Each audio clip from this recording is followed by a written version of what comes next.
right, so welcome to today's lesson. In today's lesson, we are going to do a 3/4 burnt umber and white female, right? So I've got a nice picture here, nice pose, got good lighting, direct lighting from above. That's what we want. We want those nice cast shadows. We want those nice, really, really obvious shadow patterns. I already pre-stained it because this surface and the size of it is a little bigger, and I'm kind of, under a bit of a time constraints, right? So I just went ahead and stained that. It's not a big deal. It's nothing that you didn't miss anything. You've seen me do it many times in previous exercises, so no worries there. So I'm going to go right in and start establishing my darks in the head. Now again, sometimes you see me do that over the whole body. Sometimes I'll just lock a head down immediately. It really depends on how I feel, that day. And I definitely have, again, in my repertoire of things that I do, my techniques, my quiver of tricks that I've learned. Hold on 1 second. Let's pause just for a minute. My focus control is a little Wonky. Yeah. I don't know why.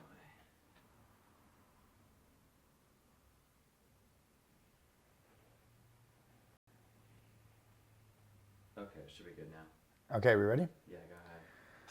So yeah, sometimes I'll, on this one I think I'll go in and start on the head. Head, neck, shoulders, crotch, ground is how I would normally lay it in if I was laying in this alla prima. And alla prima is how I normally do these, right? Because I'm in life class and I'm going to basically do the drawing with a brush, not with a pencil. But because these are so fast, I mean, we're talking 90 minutes to do a full figure, I've, drawn them in ahead of time. And that's what probably you're going to want to do. Now you can, go between those two techniques. You can do some of these freehand alla prima where you lay in with a small round brush, probably a bristle, like a zero. I use a zero Robert Simmons Signet brush. And that's my go-to brush kind of. And as it gets more worn down, it only gets better for laying in and drawing because it has a very sharp point. And as you file it using it on the side, it'll become even sharper and shorter. And at some point, they just become really good drawing brushes. But it takes a little while to get one to, get to that level. But right now, so again, this is kind of, there's so many ways, some people use a ballpoint pen, water-based ballpoint pen where you can scrub it out with water, but oil doesn't affect it to lay in their drawings. I've done that before. Some people, again, use vine charcoal and put it in that way. I've done that before. Some people prefer to do it with a brush, which is now my normal way of doing it because, I came to the conclusion that you're going to have to get good brushmanship. And how do you get good brushmanship? You use brushes a lot. And if you can do that with your process, your painting process, why not? You're just getting better and better and better at using brushes. And so when you use another implement like a pencil and then you go to a brush, you're kind of defeating, getting that extra growth out of your brushmanship when you're so that's how I approach it now. So I'm going to build this little head up. So we're going to do it a little differently than the last one, but we have more of a substantial head, obviously, on this particular piece. And I found that when I get the head laid in really well, it gives me a certain level of confidence that I don't normally have. And again, it's an anchor point for the piece, in my opinion. And we measure off of the head because the head is that one area of the body that does not change very dramatically with weight or with steroids or I don't know, whatever you want to think about. I mean, like if you look at people when they get steroided, their deltoid, and guys especially, is bigger than their head. Their quads are, like tree trunks, But the head doesn't get bigger. The head musculature doesn't get all distorted. So we can still measure off of that head and we can see accurate distortion better by using it as a measuring device. So it makes sense that, in a painting, the head is pretty pivotal to the painting and measuring off of it in more obscure areas, a nipple, an elbow, a hand shape. If we can really quickly just refer back up to a nicely painted head as a point of reference, it gives us more confidence as we move through our painting. And that's why I want to kind of reiterate the importance of getting a nice head laid in. So in a normal figure painting, I will, from life, I will, lay in a gestural interpretation of the pose in the first 20 minutes, and then I'll go up to the head and I'll start to put my head in because I know that the pose is going to settle between the first and second 20 minutes, almost always. What does that mean? It means it's going to change. And I don't want to lock onto it, but we can lock onto the head because we usually have a head monitor, and the nose monitor will be able to see the tilt and the head angle and set the model exactly back up. But the body's a little harder. It's harder to get it back in the exact location. Things fall asleep. The model moves and adjusts because, their butt's hurting them or legs falling asleep or something is really irritating them. And so until they settle into the pose, which usually is about 30 minutes in, 40 minutes in, there's really not a lot of point in hyper obsessing about, doing figurative painting. So I find it really nice to go in and spend that first 20, 30 minutes nailing my head, which I know I need to do anyway. And it's going to be the measuring confidence builder to get the painting down. So it makes sense. Hey, why not just go do that? And that's kind of what I'm showing you right now is I'm kind of doing that same process, but from a photo. So I'm kind of following the same procedure I normally would. I'd have the drawing in, and then I would, whether I did it with a, whatever one of those previous means that I had mentioned to you. At the end of the day, we need to get from point A, being the top of the head, to point B, which is being the foot and the ground, in a logical manner with a beautiful interpretation of edge, value, shape, brushmanship, and that's what we're after. So how we get there really is kind of semantics. You could do this, you could do that, you could do it this way, that way. There's a lot of ways, but at the end of the day, it needs to look good, and you need to, have, and again, there's a big difference between just getting to the ground and getting to the ground in a very elegant manner. So there's elegance, there's efficiency, there's lots of, some people, it's like a bull in a china shop. They do get a good painting out of it, but man, it's not a pretty thing to watch. It's like a train wreck, and that's okay, as long as, again, the finished result is good.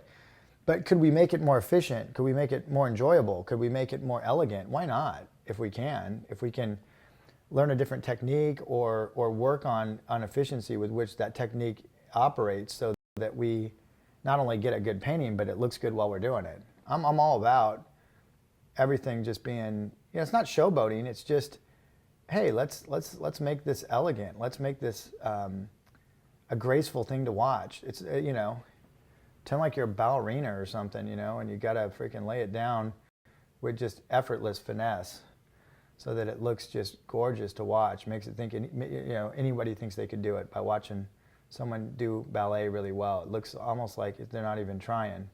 But you can imagine the amount of work that went into getting that good to where it can look that effortless. I mean, I can only imagine, and I can really sympathize with the kind of effort that those people put forth to make it look effortless. And that's like that with any great professional athletes, especially. They make it look so easy, Just make it look really easy. So I'm getting this head laid in. I'm not too worried about exact likeness, because again, likeness is a luxury that I don't have the time to get. It takes time to get likenesses, and when you start to go into what I consider gesture painting, which is what we're doing here, when you're into an hour, 40-minute to an hour painting to 2-hour painting, that is a gesture painting. That is not a finish. We're going to do finishes, and I will demonstrate some for you, but those are going to be like 9-hour efforts, 12-hour efforts, 15-hour efforts. And I'll be able to just really finesse those. I mean, obviously, because if I can get this as close as that in such a short period of time, give me an extra 3, 4, 5, 6, 7, 8, 9, 10 hours, and I'm going to be in good shape. So, there shouldn't be much to worry about other than the patience to do it. But, that's what we're working towards with all you guys, is just that ability and efficiency. So Masonite, gessoed Masonite. This is one of the cheapest, most archival surfaces you could probably use. So if you're, younger or whatever, if you're tight on cash and, you're not able to go out and buy the lead prime canvases, even though you'd like to, and, go to Masonite. Masonite's always a good go-to surface to use. I love it. It's one of my favorite. I don't use it as much as I probably should. I always go back to, like, in a situation like that and go, damn, that's really nice. I need to use that more.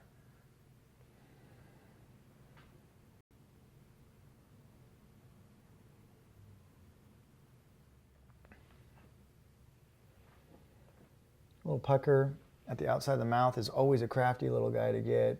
You know, it's got to be soft on one side and hard on the other. And that's where a tendinous node is what they call it.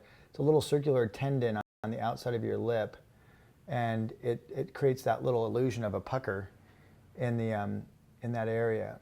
And you just got to really fight with small brushes most of the time to get it to do justice to it. You'll want a little lighter tile down right next to it. So like right in here, we'll put a little light tile. And then there's that dark, hard, crisp edge. And then on the far side, it needs to be really soft. And that's what gives it that illusion. Now you got to watch with an attractive female that you don't get that too prominent, because it'll start to age her quite a bit. So we want to be very delicate with how we handle the jowl area, or the area right in through this area of a female, attractive female type. Again, you're not trying to make everyone into pinups. You're just trying to paint them in the best possible light you can. And I don't care who that is. You know, again, if someone ever is going to pay you for a commission portrait, they're not going to pay you to paint them ugly. Right? They're going to pay you to make them look better than they do. Otherwise, they'd get a photo taken. So your job is to be a plastic surgeon, cut, carve, sculpt, and make them look really attractive. But not so much so that you change their inherent type. Well, that's the trick of it now, isn't it? I mean, that's the difficulty of it, is how do I do that without changing too much and really losing their likeness? It's a fine, fine, fine, fine line, and a fine, careful process. So that's, you know, the head's kind of in. It's a little different type than her, maybe a little older. I don't know. It's just got a little different look, but I don't mind it right now as a placeholder. I'll get back to it a little later and do a little bit, a last pass through it, just to give it a little TLC. And by that time, it will have set up a little bit, so it'll be a little easier for me to manipulate. But before I leave this area, I do need to get those lips working a little bit better. This is where you could really lock down on that head and spend, you know, 40 minutes just on that head easily. But I only got 90 minutes on the whole painting, so I can't be, as much as I would like to, I can't totally lock down on that head as much as I could. Okay, so let's get that in, and then let's really head into the body doing a similar effect, you know, getting the shadows in, then starting to work our way up towards the darker darks, lighter lights. So I'll just start where I see a really, you know, strong shadow under the breast, rhythm. So, and it's darkest where it emanates from the breast, right where it hits the pectoralis muscle up in here, down into here. And then reflected light starts to interact with aspects of the interior. Squint down, try to minimize the scene of the reflected light at this point. We will ultimately have to address it and get it in there, but and we can make small jumps in some value. Like I just mixed a little bit of white with that to get the shadow of the actual breast itself. So I'm going to go put that in, and there we go, around there, back down to the other side. Load the brush back up, spin it, load it, get a nice shape on the brush that can help expedite the paint stroke going down in a very organized, logical manner. I'm going to make quick work of laying this thing in, again, because I want efficiency. You can do this at a pace that's incredibly more luxurious. It's like they say in all disclaimers, don't practice this at home. You know, this is just me really burning it to get the information down, you know, in a very efficient manner.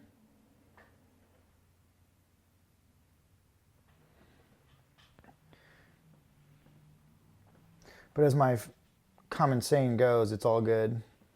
I mean, I've always used that for years and years and years. It's pretty commonly said now. It's like a slang, but it's just, you know, it's all a process. It's all fine. You know, let's not get carried away. Let's not get too inside our head about all this. Let's try to keep it fun, engaging, logical, and let's build on that premise.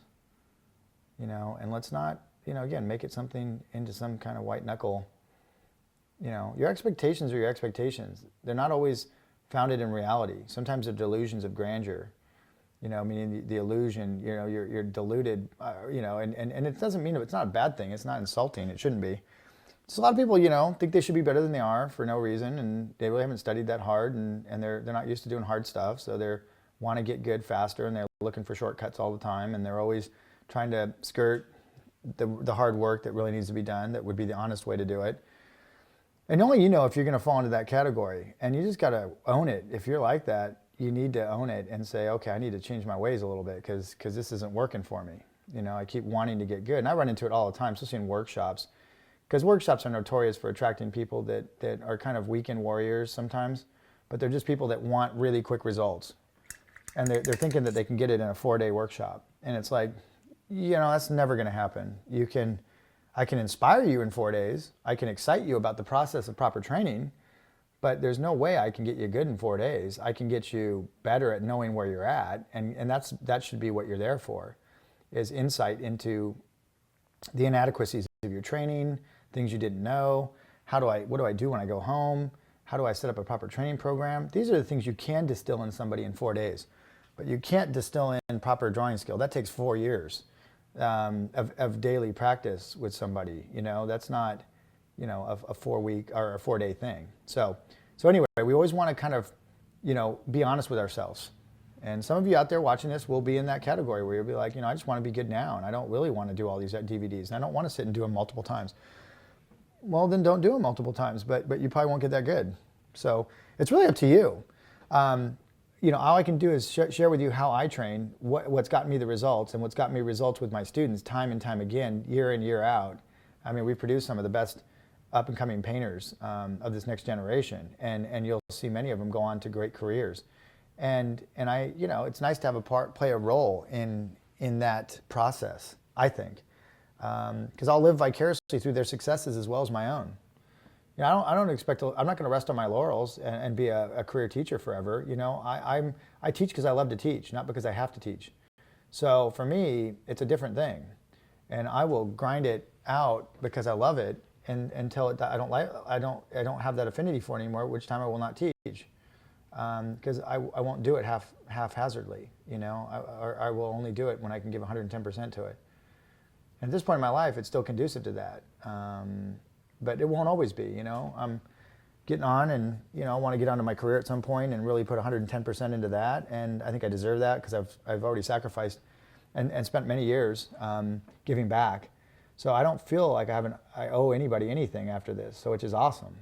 There's a lot of painters that I think should have stepped up to the plate and done their duty. Rockwell, people like that could have really passed on an incredible lineage of knowledge, but we're too busy doing their careers, too busy being self-absorbed, Some of them were kind enough to write a few books, which was cool, but none of them really did in the trenches training, teaching.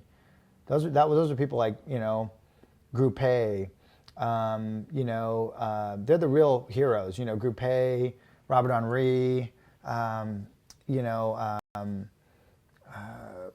Howard Pyle, William Merritt Chase. I mean, these are the people that were in the trenches, really cultivating the next generation of great painters. I mean, just look at the Brandywine School and what it produced. Just one guy selectively picking people and training them properly produced some of the best illustrators, we've ever had. Some of the best painters, arguably, that the United States has ever produced. But had he not done that, I mean, where would we have been? We wouldn't have an N.C. Wyeth. We wouldn't have Schoonover. We wouldn't have all these wonderful painters that came out of that school. And it was a tiny little place, just with one guy with a vision, helping people get good. And hopefully someday I'll be considered that. I mean, I'd love to have that be the case. That would be fantastic. But it does require that you sacrifice a great deal. And there's way too many teachers out there right now that are just doing it for the roar of the crowd, the adulation. They're not in it for the right reasons. And it's obvious to me. And it will be ultimately very easy for you to tell as well. So I don't like those kind of teachers, really. I'm not a big fan, so, and I'm the first person to say that. But you'll know when you see a good one, man. They're willing to really put it on the line for you. And it's so obvious. It's so obvious. It's like stands out like a sore thumb. Okay, just cruising along on my soapbox, sharing, pearls of wisdom, I guess. I don't know what that would be. but just insights into things that I want to either warn you about, prepare you for, get you ready to go, get you, and ready to get really good. So it's gonna be a really fun journey for us. I know that. All right.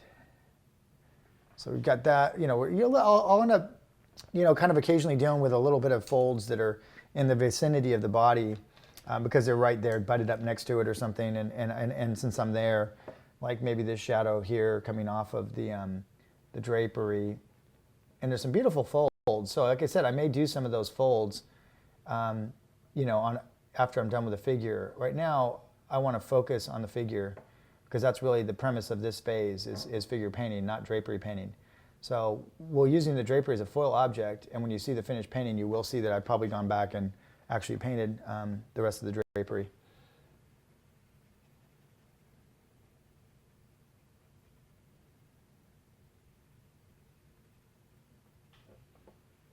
So I'm butting up next to the body. There's a dark shadow, which will help to describe the form of the abdominal wall. So that's why I'm kind of putting that one in right now, because it really helps to define that. Now I put it in with, again, a bristle, which is not bad, but look at the difference when I go over it with a soft-haired sable. See how it flattens out and goes down a little bit more flat. So I like the combination of both of those. I like the claw marks, but I also like the silkiness of the softer brushes. So you'll see me build up layering of both in paintings all the time, because I like that look. And you may or may not like it. You may say, hey, I really like when it's scratchy everywhere, and I like when it's soft everywhere. Well, so be it. Then you'll use more sables or bristles depending on which area is more to your liking. Feather out a little bit here. The paint's still kind of moving pretty effortlessly, which is good and bad. I mean, it's is what it is. So what is. Sometimes just got to accept it the way it is and not try to fight it. Painting can be obviously really streamlined and flow really good when you don't swim upstream with it. A lot of people fight the natural tendency. They get stuck in an area and they're just beating on it, and it's because the paint's too viscous. It's moving too easily, and maybe it would be better to go somewhere else for a while and hang out while it's setting up, and then come back to it and really hammer it when the time's right. Now I'm down here in the leg, and I'm getting the far leg shadow, and then on the other side of that shadow there's a darker shadow so I'm coming in a little bit underneath full burnt umber, so that I can pop that leg, the silhouette of the far leg, with some straight burnt umber, because that's the darkest I can get. So if I exhaust that dark on the leg in here, which it kind of looks like it is that way, but again, remember, it's a photo. The photo lies in the values a little bit, and it's a little darker than it probably should be.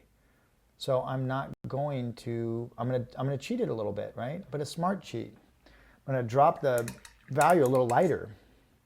Then I'm going to clean my brush a little bit. Didn't really need to, but I'm going to clean it, pick up some burnt umber, spin it, make sure it's really dark, and then I'll come in on the far side of it with the drapery in the background and outline the silhouette to get that to pop. So again, I got to be careful. I got to leave it open to have that ability to pop it by using, cheating the value a little bit in here. So that's where, again, that's observation, that's intelligent painting, that's thinking about what you're doing, not just painting. If you're not thinking like that, then you're probably just copying. And if you're just copying, you're not going to get a great result, right? We've already talked about that. You're going to get an okay result. I'm not okay with okay results. It doesn't get me where I need to go. I need outstanding results. I need just magnificent efforts, the best of my ability, the fullest that I'm capable of at all times. That's what I want out of you. And if it's basically you're brand new and just starting, then all I can expect out of you is just what you're capable of at that level. But you should always be master of what you have, however little that may be. And I remember reading that in Robert Henri's book, where, be a master of what you have, however little that may be. But, claim what you know. Claim, if you don't know anything, then claim that. But, always try to, be there honestly saying, hey, hey, I do know how to do that. I'm not terrible. I just don't know that yet. And once you get to know it and you get good at it, then there's no excuse. Like, so when somebody knows certain things in my class, I'll be a little harder on them. I'll say, that's a rookie error. You can't be doing that anymore. You know better than that, right? Oh yeah, I know. I shouldn't. Well, then don't do it. Fix it. I'll come around on people's paintings quite often in class and say, what do you think about your painting? And I'm not just bantering like small talk. I want to see what they say. I'll have to, I don't know, this is a little off, that's a little long. Sorry about that, dropped my little maul stick there. The values are a little this, the values are a little that. And then I'm wondering, why didn't you fix it? You know what's wrong. You totally nailed what's wrong with it, but they still haven't fixed it. And I'm just kind of want to get inside their head a little bit and figure out, why didn't you just go and fix that right then? Because there's not, the painting elves aren't going to magically come in the middle of the night and fix your painting as much as you'd like them to. I think a lot of people think that. It's like, well, I don't know, somehow it'll fix itself. No, not really.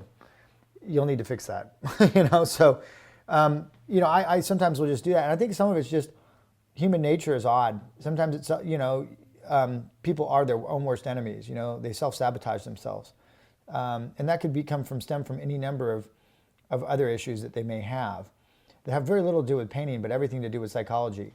And so being a good art teacher, you do unfortunately delve into the realm of psychology because it's a cerebral process and most painting is in your head. And sometimes you just got to tell people, get out of your head. You're too in your head. You're head tripping is what we call it. You're just tripping out. You're overthinking. Oh, I don't know how to do this. I don't know how to do this. I don't know how to do this. Well, what do you think? You're not going to know how to do that because you're just telling yourself that you don't know how to do it. So how are you supposed to do it? Your brain will believe that. Keep telling yourself that enough, and it'll be a self-fulfilling prophecy. You will not be able to do it because you've already told yourself that you're not able to do it. So you got to be careful with what you reiterate in your mind. There's an old saying, what we are comes from what we think. So we are the product of our thoughts. Our actions are the direct result of what we entertain on a daily basis. Kind of scary if you think about it, but it's how the mind works. It's a very interesting mechanism. And so if you're dwelling on negative things all the time and you're telling yourself that painting's really hard and that it's so hard, oh my God, I'm having such a hard time, it's so frustrating. Your mind's going to lock onto that and think that you are in a dangerous situation and it's going to try to prevent you from painting. Because your survival mode, your mind is trying to preserve you at all costs and it's trying to protect you, even though sometimes it does the exact opposite, but not deliberately, just because we misdirected the mind so much. But if we really look at the inner workings of it, you would find, and I've done a lot of reading on this stuff because it does fascinate me. I have been in athletics and other things. Ultimately, it comes down to your ability to handle the stress of the situation. If it's the championship game, or you're in the finals, or you're going to try out for the Olympics and you're in the national championships, it comes down to how well you can handle that pressure, how well you can handle the mental pressure of that situation. And so you have to train yourself, and you train yourself by visualization techniques, learning to understand how the mind works against you and with you, and you try to learn to direct the mind so that it helps you. And that's when I say direct your energies with intelligence. That's what I'm talking about. We've got to learn to train the mind to not be our enemy, but to help us on our path. And if we constantly read negative concepts, the mind will lock onto that. And it's not you're the one doing the damage. The mind's just listening to what you're telling it. So try to say, hey, painting's fun. Painting's great. I love painting. I'm good at painting. I can be good at painting. This is not a problem. This is good. I'm good. Reiterate constantly positive affirmations about what you're doing. You'll have a better shot. Okay? A lot of you might say, well, he's getting off again on one of his tendencies. Well, so be it, but do a little reading on it, do a little studying of it, and I've done 25 years of dealing with people where most of the time I'm trying to get them, it's like Jerry Maguire, help me help you. I'm trying to help you, but you're not letting me. You're fighting it all the time. You're fighting the concepts. You're fighting the methods. You may not be doing it deliberately. You may be doing it self-consciously, because I don't think anyone comes into it saying, yeah, I want to be hard on the teacher and I'm not going to listen to him. But man, a lot of times it almost looks like that's what's happening. You kind of say, really? I mean, I told you that 100 times. I've told you that 50 times, 60 times. Let's not do that, you know? So anyway, it's all good stuff, but we're going to get into all this kind of concepts because they're what's going to make you a great painter. They're what's going to make you a really accomplished, good painter consistently. Is we've got to get you in control of the situation and feel confident that you're moving in a good direction and that, yes, it's hard. Of course it's hard. But it's fun and it's good and it's working and you're getting better. And as long as you're getting better, it should be easy for you to come back and push play. If I can't get to you and connect with you, show you the value of this stuff by doing it in front of you and talking about the concepts that I use to get good at it, then you may very well quit. And what a shame. I mean, you know, that's always very sad for me when somebody loses interest in such a great thing as their art, because it can teach you so much and so many different levels, not just how to paint, but how to live, how to think, how to respond, how to be present, and you're going to take that in your relationships. You're going to take that into your working relationships with your galleries, with your clients, with your art directors, and it's going to help you. You're going to be a better business person. Because, you know, people like to work with pleasant people. They don't like to work with jerks. They don't like to work with people that are arrogant, people that are obnoxious and difficult. You know, they'll ultimately take someone less skilled just to deal with someone that's more pleasant. At least I will. And I've been through it with teachers and all kinds of stuff where, you know, it's just, sometimes I would take the less skilled person that's got a lot of character and soul and is easy to deal with. And so try to cultivate those skills as well. If you can add those skills to insane skills, you are golden. You will be working at DreamWorks, you'll be working at Pixar, you will be running Pixar, you know. That's how you get there. You don't get there by being resentful, mad, overconfident, cocky, arrogant. None of that stuff works, you know, and just trust me on it. Or you can try it yourself and see for yourself what happens.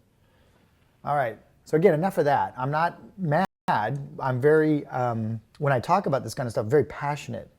And sometimes in class, people misconstrue me as being, man, he's really on a tirade today. He's really, no, I'm just trying to get some really important points across that I feel really strongly about. I have a lot of conviction about them. And so, you know, that's when you see me get really, really more powerful with my verbiage, the way I communicate my concepts, my ideas.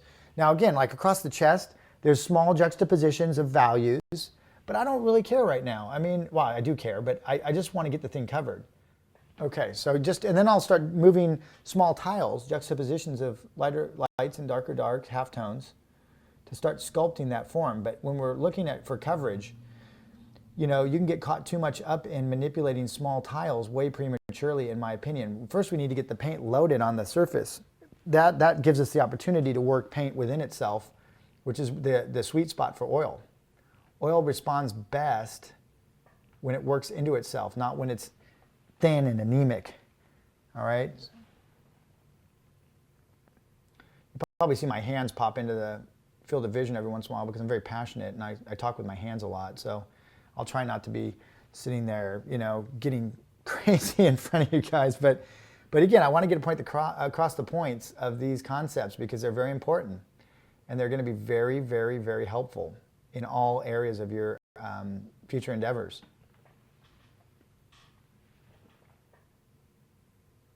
It's all good. It's all good.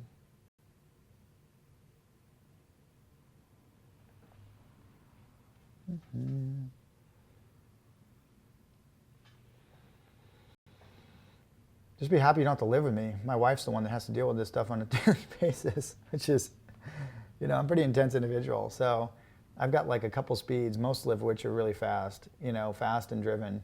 I've always been that way since I was very young. So sometimes you're just wired a certain way. Like I'm naturally caffeinated, so I don't need caffeine because it's really bad. Like I went through a spell there. It was really funny years ago where I was, you know, into heavy weightlifting and different stuff, and I was teaching and I was taking ephedra or something, you know, some kind of heavy caffeinated fat burner or something. And man, it was like I was an auctioneer teaching drawing class. You know, I was, you know, because you can imagine how fast and much I talk right now, and I'm not really on much caffeine or anything anymore. When I'm caffeinated, man, it's something else. So yeah, Eric, one of my teachers, used to just laugh. I'd come in and he'd say, "Oh man, are you taking Red Bull or what are you taking? I mean, what are you on?"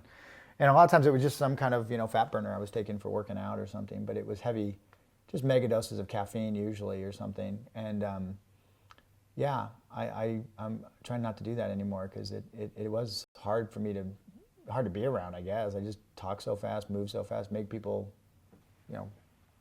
get people kind of high strung. But I'm maturing, I'm growing up, I'm getting older, and I'm calming down a little bit, so that's good. It's all good. I like to think of it more like a fine wine, you age, hopefully gracefully as and learn these things about yourself and try to temper them a little bit, even though when you're hardwired a certain way, it's really difficult to change your personality. And I don't think it's absolutely necessary, but I think it's important to recognize how others see you a little bit so that you're not ridiculously obnoxious. Okay, so I'm going in and just filling this thing in. It is just pick and shovel, man. I mean, I really feel like I'm laying a foundation for a cinder block wall or something, you're just in there pecking around, covering it up. But you can see it already reads pretty good. And it's primarily light and dark with a little bit of intermediate halftone starting to kind of sneak its way in a little prematurely. And I'm using a round that's pretty good size. This is not a small round. And it's keeping me from doing too much detail work, which is the old saying, use the biggest brush possible. But I want you to use that with the proper context because a lot of people come in, they're trying to paint that head with a number 12 filbert or something. And they say, well, yeah, my teacher told me to use the biggest brush. Well, yeah, but it's a tiny head. So the biggest brush might be a 0. So we have to think about the context. A lot of times the teachers don't tell you that. They just say, use a big brush. And you go, okay, so I'll use a big brush. So my teacher told me. And they're a good painter. So, but that can get you in all kinds of trouble. People are always amazed by the size of brushes I use. I use these really small brushes. And they're always like, do you really paint that with that small brush? Like, yeah, a lot of times I do. Depending.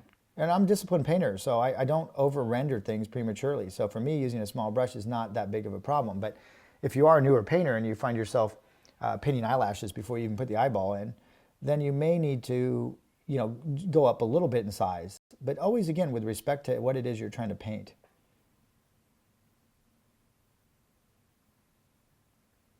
Again, this painting is slightly larger and more complex in some ways than the back because you got to deal with the head. On that last pose, we had a profile head, which means I don't have to match up eyes. I don't have to do a lot of stuff, which saves you a lot of time. So profiles are easier, heads especially, and 3/4 is probably ideal, and straight on is hard because you got to match everything up symmetrical, and that takes extra time. So anytime you get into front views or where the head's exposed, you're going to have an extra 10, 15-minute issue. And if you're working under an hour and a half confine in the painting, then you've got to really make hay while the sun shines, you got to get in there and hammer it fast and hard and good. But I don't want you having that pressure. I'm talking from the standpoint, like last night I taught at my atelier, I taught gesture figure painting. And those are 40-minute figure paintings. So you got 40 minutes to do a little finished figure painting. Yowza, that's hard. But you're not going to be going this size. You're going to be going 8x10. You're going to be going 5x7, 6x8. You're going with small efforts when you get into those kind of situations. Small canvases.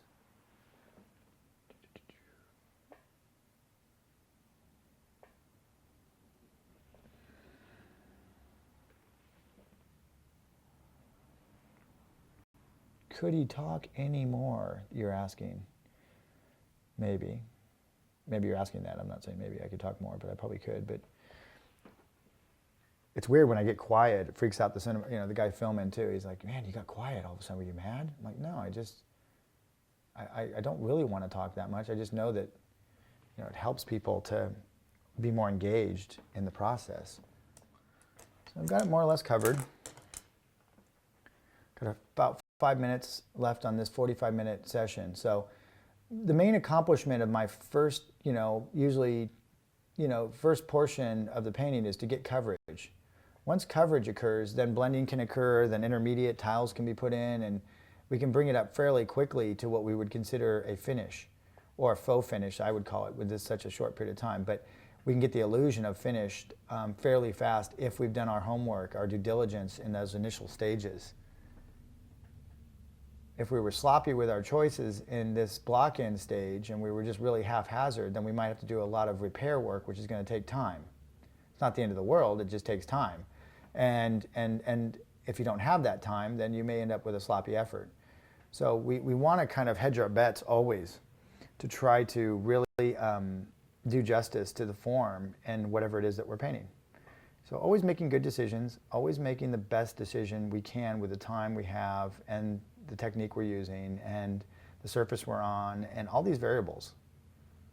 And those variables will stack up. Last night I fought a lot of people on these, not fought, but they brought in really cheap, bad canvas. And you've got a short period of time to execute and you've got a bad surface. And that's going to be disastrous.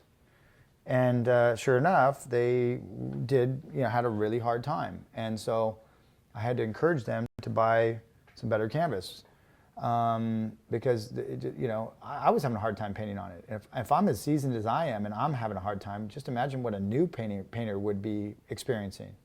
It would be maddening. And that oftentimes happens because people get cheap. They buy cheap surfaces. And you pretty much get what you pay for with surfaces. You buy a $1.50 surface and you're gonna paint a $1.50 painting. It's gonna be pretty rocky. So you wanna, if you pay for a good class with a good teacher, don't chintz out on that. If you gotta bag your lunch a couple weeks just to buy a better canvas, dig deep and make it work, make it happen. I don't care how you do it, but don't just come in and use some really schlocky surface. Well, yeah, but it's just a study and I don't really care. Well, there you go. You don't care, it's just a study. So you're going to just do a sloppy, study? Wow, that's interesting. We need to think about that a little bit. We need to, hyperanalyze that thought process because that's kind of backwards. So, sometimes, people just don't, they're their own worst enemy. All right.